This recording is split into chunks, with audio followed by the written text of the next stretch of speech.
ועדיין לא נגענו בדבר הטוב ביותר, בחברותא. יש אפשרות לליווי אישי, מעין קאוצ'ינג יהודי, הכולל מפגש שבועי, בניחוח ובחוויית הלימוד של העם, חברותא, כמו שלומדים בישיבות. כך אברך חרדי, שאתה תבוא אליו לכולל, ידריך אותך במשעולי ההלכה והתלמוד.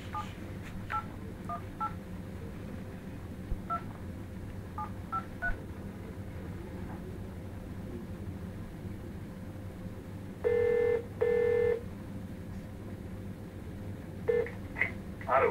שלום. שלום. מדבר נתן, מה נשמע אביב? בסדר, מה קורה? מצוין, ברוך השם. אתה גר ברמת גן. נכון. נכון. עכשיו יש לנו פרויקט, נגדיר אותו ככה במילה כזאת, פרויקט חברותא. דהיינו ללמוד עם רב אישי פעם בשבוע.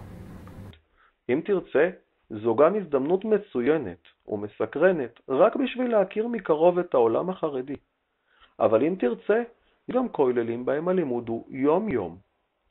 זמן רב מושקע בהתאמת החברותא, כדי שהזמן יתאים, האופי, הגיל ונושאי הלימוד.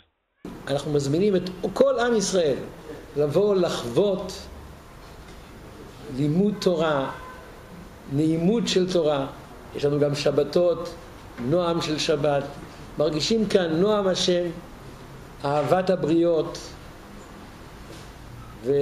ומקבל כל אדם בסבר פנים יפות, באהבה, באחווה.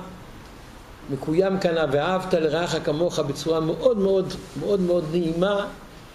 ובאמת כל עם ישראל מוזמן לבוא, ללמוד וללמד, לשמור ולעשות ולקיים. תלמידים רבים זכו והתקדמו מאוד בזכות העידוד שנותן החברותא. וכאשר מסיימים מסכת, נערכים סיומים מרהיבים, בהם ניתן להזמין בני משפחה וחברים.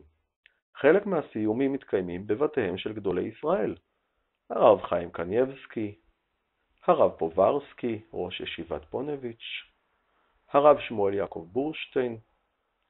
כמובן ששירות החברותא, כמו כל האתר, הוא ללא תשלום וללא התחייבות. מופעל על ידי ארגון לב לאחים. תהנו.